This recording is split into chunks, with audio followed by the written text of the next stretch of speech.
Hi friends, we started with chapter number 6, completed first the work portion, then the energy, then power, and then we introduced the collision in the last lecture. Collision was striking of two bodies, that was two or more bodies, that was called collision. In collision we had we saw that there are two types of collision, elastic and inelastic.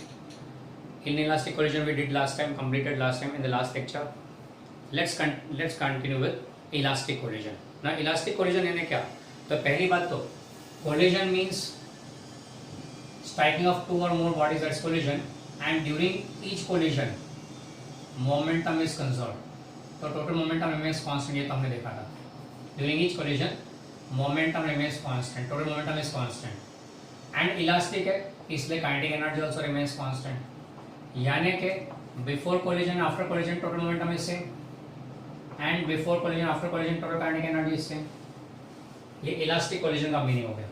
तो elastic collision means a collision during which kinetic energy also is conserved over and above momentum is called elastic collision. हम लोग अभी elastic collision one dimension में पढ़ते हैं, फिर उसको extend करके टू डायमेंशन के लिए चलेंगे. तो चलो स्टार्ट करते हैं सबसे पहले with elastic collision one dimension. Suppose one object one sphere or let's object of mass m1 moving with the speed v1 along x-axis. in a one dimension है तो खाली मोशन होगा x-axis ले रहे हैं, એટલે no need to go for vector form. तो a particle of mass m1 moving with speed v1 comes and strikes another particle of mass m2 which is stationary.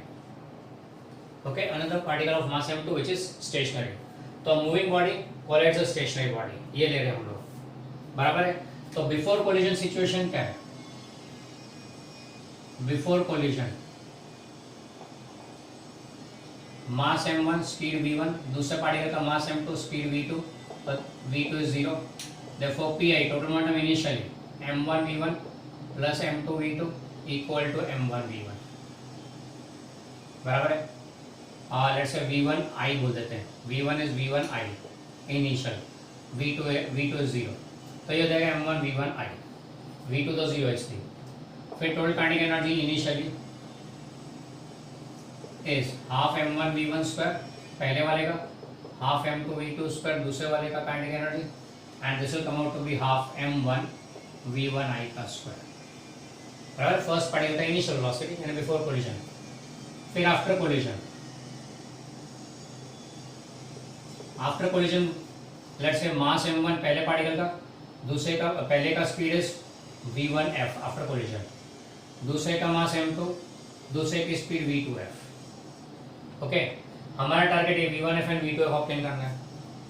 Now total momentum finally will be m1 v1 plus m2 v2, that is m1 v1f plus m2 v2f, and total kinetic energy finally will be half m1 v1 square plus half m2 v2 square, that is half m1 v1 f का square. Okay, ये हो गए before and after total momentum and total kinetic energies. Now as being collision, अगला step, as being collision, collision है इसलिए momentum is conserve. As being collision therefore momentum is conserve, therefore total momentum initially equal total momentum finally. Okay, collision का momentum conserve होला इसलिए total momentum initially and finally same.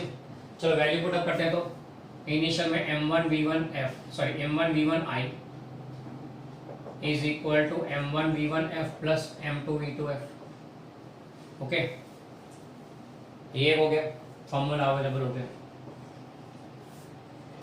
फिर as collision is elastic, as collision is elastic, therefore kinetic energy is conserved, kinetic energy conserve हो गया.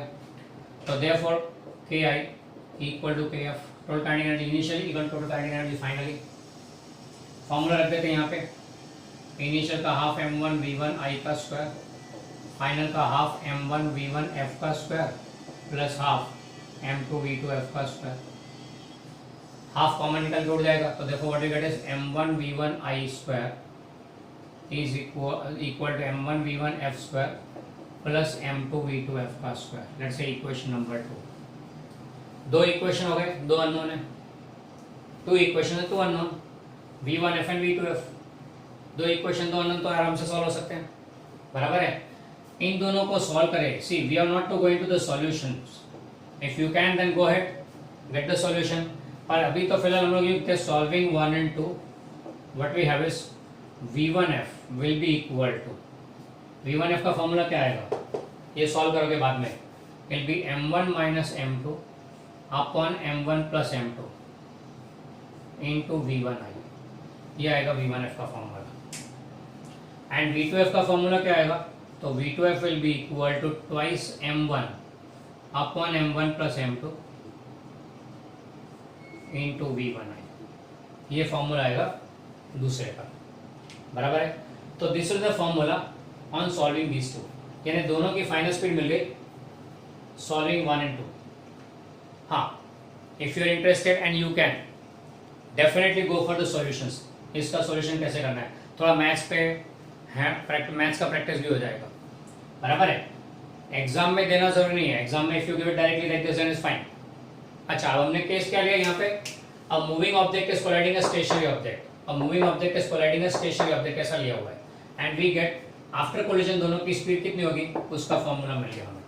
It is purely along one dimension, along axis ले रहे हैं, इसलिए भी और कोई दूसरे कॉम्प्लिकेशन यहाँ पे हमने नहीं लिए हुए हैं। Okay, we are taking both along axis, यानी वन डायमेंशन लिया, इसे वेक्टर फॉर्म नहीं लिया यहाँ पे, बराबर है।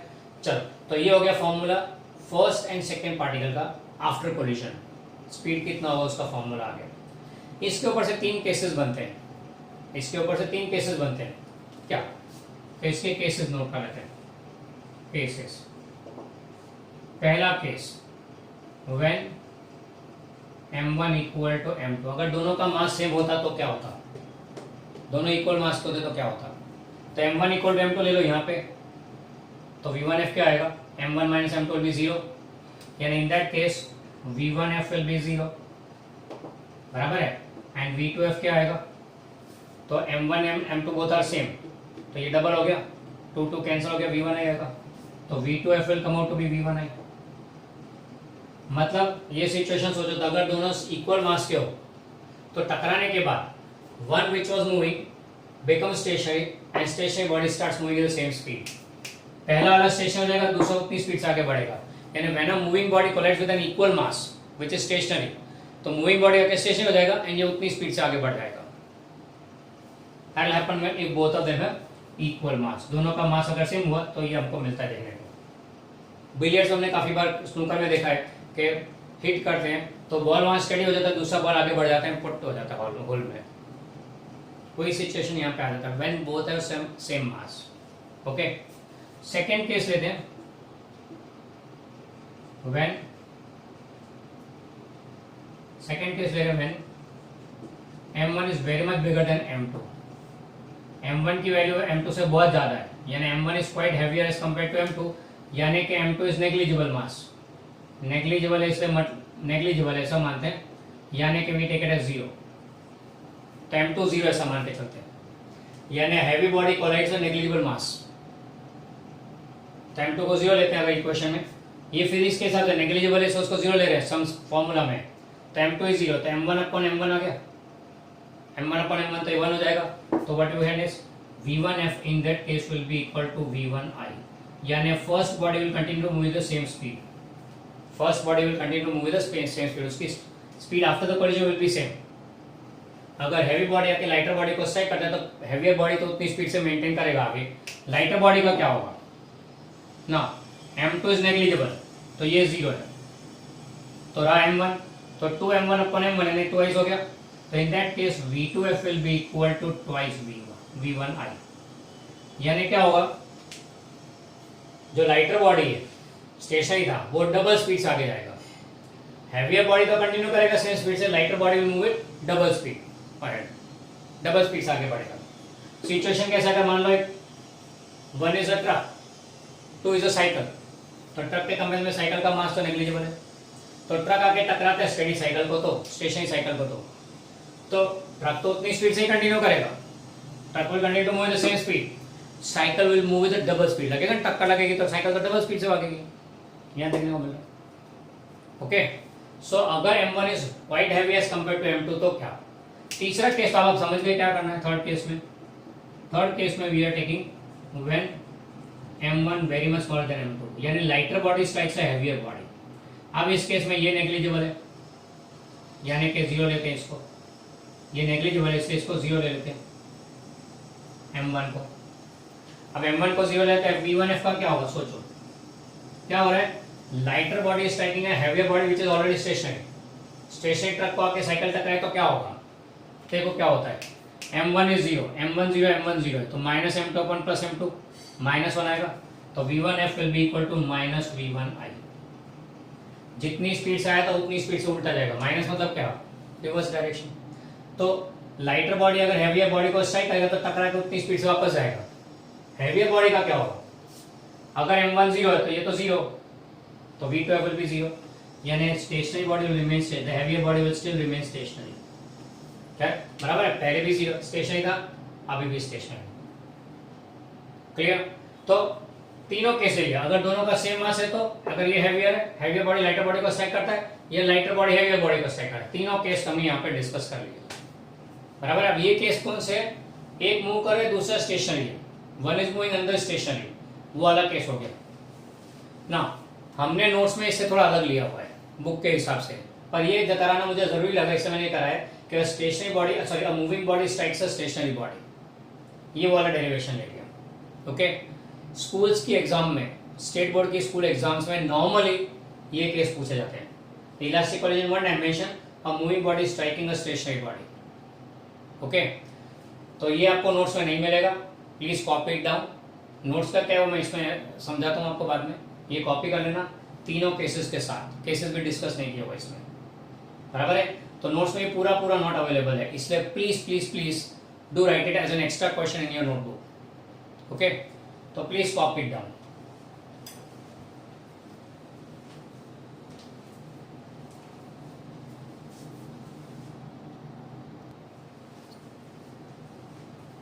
होप सो आपने ये सब कॉपी कर लिया होगा। अब इसी केस को आगे लेते हैं, जो नोट्स में दिया हुआ है, बुक में दिया हुआ है वो हिसाब से। बुक में क्या दिया हुआ है, first body moving, second body is also moving, दोनों मूव कर रहे हैं। इसकी स्पीड v2i है, ये स्पीड v1i था, ये speed v2i। v2 is not 0, v2 equal to v2i है, तो यहाँ पे v2 will be equal to v2i, यानी moving body strikes another moving body. Obvious है यहाँ पे v1i should be bigger than v2i, यहाँ पे कंडीशन अप्लाई क्या, v1i should be bigger than v2i। अब आप सोच लो क्या मैं कहना चाहता हूँ, v1i की वैल्यू ज़्यादा होनी चाहिए v2i से, तभी ये जाके इसको टकराएगा।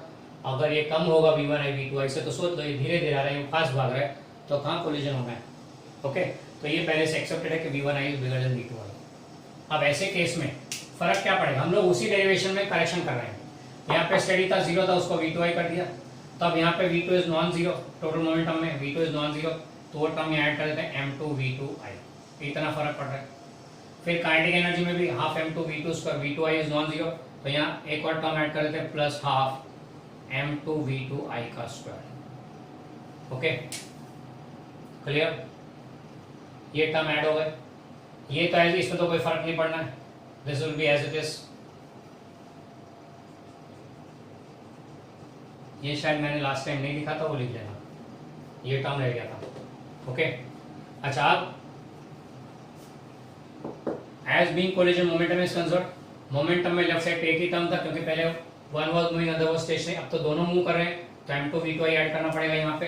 तो चलो यहाँ पे वो टर्म ऐड कर देते हैं, m1 v1i plus m2 v2i is equal to, ये एक्स्ट्रा टर्म आ गया। क्लियर, बस इतना फर्क पड़ेगा, एक टर्म और ऐड हो गया। यहाँ पे भी accordingly plus half m2 v2i का स्क्वायर। ओके, ये आ गया। क्लियर, तो हाफ हाफ तो चला गया, तो what remains now is m1 v1i का स्क्वायर प्लस m2 v2i का स्क्वायर। ओके, यहाँ m2, ये v2, ये m1 और v1।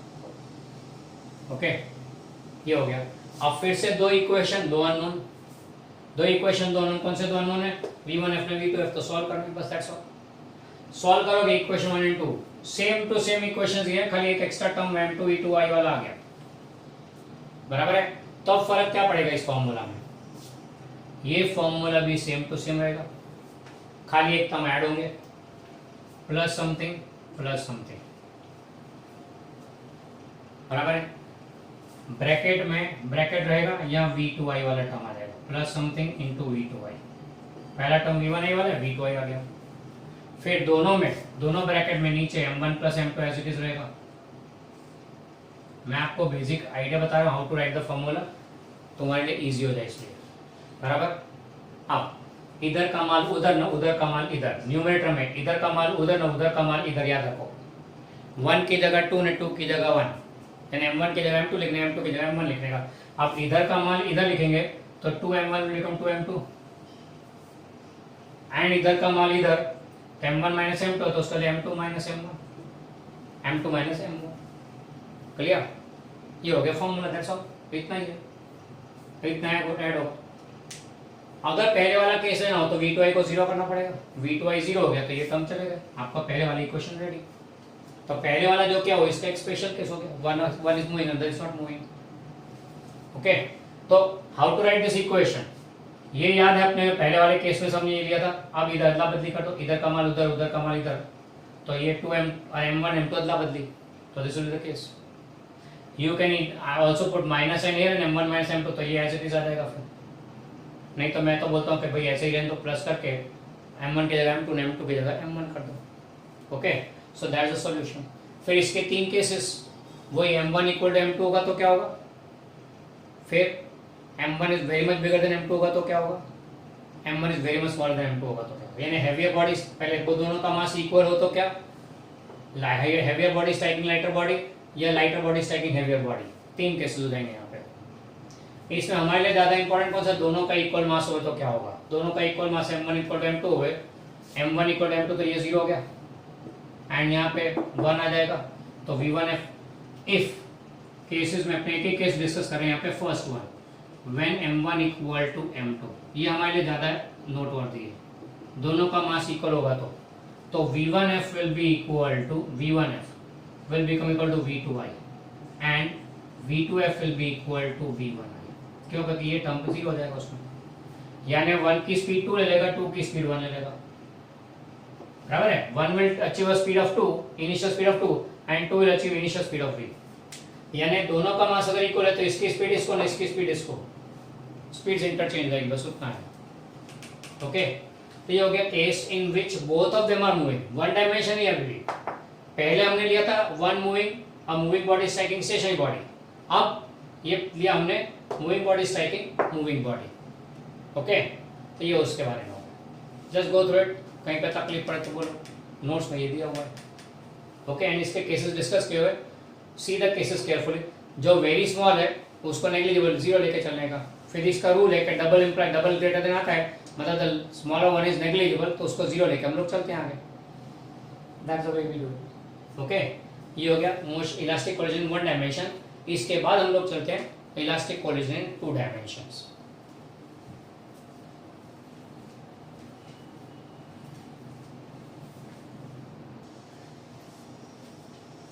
Friends, now let's go on for elastic collision in 2 dimensions. आप 2 डायमेंशन ले रहे हैं तो इसमें पहले बिफोर कोलिजन, बिफोर कोलिजन क्या सोचते हैं, चलो सपोज ये particle of mass m1 going with speed v1i along x axis, along x axis जा रहा है, ये x एक्सिस इस डायरेक्शन में जा रहा है, बराबर है। तो इसका mass m1, velocity v1 bar, v1 bar is equal to v1i, 0, x direction जा रहा है तो y coordinate will be 0, strikes another body of mass m2 which is stationary, तो m2 v2i bar will be 0 0, v2 will be 0, दूसरा stationery body है, बराबर है। One particle moving speed v1i along x axis, तो उसके coordinate हो गए v1i 0 and ये v2 बार के v2 इज, चलो इसको भी हम लोग i बार लिख देते हैं यहाँ पे, ओके। ये हो गया। अब टोटल मोमेंटम क्या होगा इस केस में, pi bar will be equal to m1 v1i bar plus m2 v2 i bar, बोले तो दिस विल बी v2i तो 0 है इसलिए only m1 v1 I bar. Okay, that is the initial momentum. Total momentum initially. फिर total kinetic energy initially भी half m1 v1 square plus half m2 v2 square. v2 तो zero है, इसलिए हो जाएगा हाफ m1 v1 I का square. Okay, ये before collision हो गया. Next we go on for after collision. What happens after collision में? अलोंग एक्स एक्सिस आ रहे थे दोनों. यहाँ पे सेकेंड बॉडी था, एक यूं गया, दूसरा बॉडी यूं गया कोलिजन के बाद. लेट्स से ये m1, ये m2, ये v2 f bar, sorry v1 f bar and ये v2 f बार. ये अलोंग एक्स एक्सिस है एंड यू लेते हैं y axis. Coordinate system you ले लिया. टकराने के बाद v1 f गया eight an angle θ1 and v2 गया एट एन एंगल θ2. m1 गया along v1 with velocity v1 f bar in a direction making an angle θ1. m2 गया along the direction v2 f bar making an angle θ2 with x axis. After collision, total momentum pf bar will be equal to m1 v1 f bar plus m2 v2 f bar, and total kinetic energy finally will be half m1 v1 f bar square plus half m2 v2 f bar f square. यहाँ बार करने की जरूरत नहीं क्योंकि scalar kinetic energy तो scalar quantity से, no need to do any vector form है. चलो ये हो गया. अब as being collision momentum is concerned. As being collision momentum is concerned, बराबर है. तो total momentum initially is equal total momentum finally. बोले तो m1 v1 I bar is equal to m1 v1 f bar plus m2 v2 f bar. Okay, बराबर है. अब ये तो वेक्टर फॉर्म में इक्वेशन, इसलिए इसके दो कंपोनेंट बनेंगे. लेट्स से x कंपोनेंट लेते हैं पहले इक्वेशन का.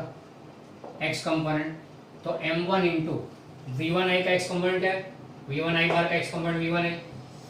m1 into v1 I is equal to x component ले रहे हैं m1 इंटू v1 f के कंपोनेंट्स कौन से? तो v1 f can be written as v1 f along direction θ1 है, तो ये हो जाएगा v1 f cos θ1 और दूसरा कंपोनेंट v1 f sin θ1. ये v1 f के दो कंपोनेंट. अभी फिलहाल x कंपोनेंट. अच्छा, v2 f की बात करें तो v2 f के दो कंपोनेंट क्या होंगे? v2 f cos θ2 and v2 f sin θ2. ये दो कंपोनेंट हो गए v2 f के, v2 f बार के. अच्छा, it is along in the, ये फर्स्ट क्वाड्रेंट में से दोनों कोऑर्डिनेट पॉजिटिव, ये फोर्थ क्वाड्रेंट में से x positive y will be negative. Clear? It is in fourth quadrant, therefore y coordinate will be negative. अच्छा, x कंपोनेंट लिखते हैं v1 f का x component v1 f cos θ1, v1 f cos θ1 and फिर second term में m2 into v2 f का x component v2 f cos θ2, v2 f cos θ. Let's say equation number 1. फिर इसी का y component लेते हैं, momentum का y component m1 into v1 I कितना है? v1 I का y कंपोनेंट 0, तो m1 into 0 is equal to m1 v1 f. अच्छा, v1 f बार का y component v1 f sin θ1, v1 f sin θ1 plus m2 into second का y component negative v2 f sin θ2. चलिए इसको properly लिखे तो left side का 0, therefore 0 will be equal to m1 v1 f sin θ1 minus m2 v2 f sin θ2. Let's say equation number 2. Momentum being vector quantity, उसके दो component बने x component y component, तो दो इक्वेशन बन गए. फिर as collision is elastic, as collision is elastic, therefore kinetic energy is conserved. So total kinetic energy initially equal to total kinetic energy finally. Kinetic energy initially half m1 v1 I square, half m1 v1 I का square, क्योंकि second को तो हमने stationary लिया हुआ है initially before collision, is equal to half m1 v1 f का square plus half m2 v2 f का स्क्वायर. हाफ तो कॉमन निकल के उड़ जाएगा, तो what you get is m1 v1 I का square equal to m1 v1 f का square plus m2 v2 f का square. Let's say equation number 3। इसमें x एंड y कंपोनेंट बनेंगे नहीं, क्योंकि ये तो प्योर स्केलर फॉर्म है, स्केलर के कंपोनेंट्स नहीं होते। Energy, work, energy and power all the three are scalar quantities. तो स्केलर क्वांटिटी में तो कभी भी कंपोनेंट नहीं आएंगे, वेक्टर क्वांटिटी में आ सकते हैं, मोमेंटम इज वेक्टर, तो उसमें दो कंपोनेंट बने, पर काइनेटिक एनर्जी स्केलर तो उसके कंपोनेंट्स नहीं होंगे। तो ये तीसरा इक्वेशन में ऐसा मिला, बराबर है। अब हमारे पास अननोन कितने हैं, तो अननोन वाले कौन कौन से, एक तो V1F सॉरी हमारे लिए अननोन कौन कौन से हैं, अननोन्स कौन से, एक तो V1F उसका एंगल θ1, V2F उसका एंगल θ2, ये चार हमारे पास अननोन है। We have 4 unknown quantities. Maths क्या बोलता है कि जितनी अननोन क्वांटिटीज हो उतने इक्वेशन होने कंपलसरी है। याद करो 8th 9th में you had equation with single variable x alone, 2x + 3 = 5, x = x 2 ऐसे ही कुछ इक्वेशन पर सिंगल वेरिएबल वाले, तो उसमें एक इक्वेशन काफी था उसे सॉल्व करने के लिए। 9th 10th में we took linear variables, sorry linear pair of equation या साइमल्टेनियस इक्वेशंस, जिसमें दो अननोन थे x and y। 2x + 3y = 9, 3x + 2y = 10, and फिर इसको सिंप्लीफाई करो x एंड y मिलेगा। तो you require 2 equations there. Simultaneous pair of equation मतलब दो अननोन थे, 2 इक्वेशन चाहिए। मैथ्स क्या बोलता है, एक अननोन एक इक्वेशन चाहिए, 2 अननोन हो तो 2 इक्वेशन चाहिए, 3 अननोन हो तो 3 इक्वेशन चाहिए। मैथ्स में भी आएगा, डिटरमिनेंट पढ़ोगे बाद में आएगा, 3 क्रैमर्स रूल आएगा जिसमें 3 वेरिएबल अननोन, 3 अननोन वेरिएबल होते हैं। यहाँ पे हमारे पास 4 अननोन वेरिएबल्स हैं, V1F, V2F, θ1, θ2, so we require 4 equations. 4 unknown है, 4 इक्वेशन चाहिए, हमें तो 3 मिले, 1 2 3, वी हैव 3 इक्वेशन ओनली। क्या करेंगे, मैथ्स बोलता है it's not possible to solve it. You have 4 unknowns, तो you require at least 4 equations, but we have only 3 equations, so it is not possible to solve these equations and get V1F, V2F, θ1, θ2, possible नहीं है। तो फिर इसके solution का क्या, nothing, not at all, it's not possible here. तो फिर क्या कमेंट करेंगे, as there are 4 unknown variables we require 4 equations, but as only 3 equations available, so at least one quantity has to be given, at least इन 4 में से एक quantity का तो value देना ही चाहिए, at least one of these has to be given, okay? तो ये comment करने का हमको लास्ट में कि at least one of these 4 quantities should be given। अब न्यूमेरिकल में यूजुअली क्या होता है, प्रैक्टिकली हमको जो न्यूमेरिकल देते हैं उसमें कैसा होता है, नॉर्मली θ1 = θ2 देते हैं, ये दे देते हैं पहले से, तो एक वेरिएबल कम हो गया, दोनों इक्वल, इसलिए एक वेरिएबल कम हो गया। या फिर ऐसा होगा कि V1F एंड θ1 दे दिया होगा, आना बोला होगा फाइंड V2F एंड θ2, या θ1 θ2 दोनों इक्वल ऐसा दे देंगे, both move at same angles. या फिर कोई एक सेट ऑफ डेटा दिया होगा, दूसरा सेट ऑफ डेटा ऑब्टेन करने में। ये 2 टाइप के क्वेश्चन सिस्टम्स इसके अंदर आते हैं। क्यों, 4 अननोन है, 3 ही इक्वेशन अवेलेबल, तो सॉल्व करना तो डायरेक्टली पॉसिबल नहीं होगा, तो at least they have to give one quantity, उसमें या ये दे देंगे या फिर ऐसा फॉर्मेट होगा, 2 में से कोई एक फॉर्मेट होता है। और वो न्यूमेरिकल्स में देखेंगे हम लोग जब करेंगे न्यूमेरिकल्स। Clear about this. ये हो गया elastic collision in 2 dimensions. As per the text book theory portion is over. मैंने नोट्स में लास्ट में एक बॉक्स दिया हुआ है, and you know very well के बॉक्स में दिया हुआ इन्फॉर्मेशन सारा, सॉरी जो भी डेटा दिया, जो नोट्स में दिया हुआ है बॉक्स के अंदर, वो सारा फॉर इंफॉर्मेशन ओनली है, will never be asked in board exam, state school exams, state board में स्कूल एग्जाम्स में नहीं पूछा जाएगा कभी भी, पर वो इसलिए कि आपके कॉन्सेप्ट क्लैरिफाई हो जाए इसलिए। अब यहाँ पे लास्ट में जो दिया हुआ है बॉक्स में, वो थोड़ा एडवांस लेवल है, जो फर्स्ट ईयर इंजीनियरिंग में आता है, क्वेश्चन ऑफ रेस्टिट्यूशन के बारे में। जिन्हें जी एडवांस की तैयारी करनी है, जी मेंस नहीं, जी एडवांस की तैयारी करनी है, उनके लिए वो इम्पोर्टेंट काम का रहेगा, बाकी लोगों के लिए वो काम का नहीं है। स्कूल एग्जाम में तो कभी नहीं, जी मेंस में भी नहीं, नीट में भी नहीं। It will be useful in JEE advance studies only. तो अगर इंटरेस्ट हो तो उसके अंदर जाना, बराबर है, it's not compulsory at all. अगर इंटरेस्ट हो तो उसके अंदर जाना, नहीं तो मैं तो एडवाइस करूंगा please don't go into it if you are not a big target, you don't have any big target, then neglect that portion, okay? So that completes the theory part of the chapter. Go through this, कहीं तकलीफ पड़े तो just give me a call.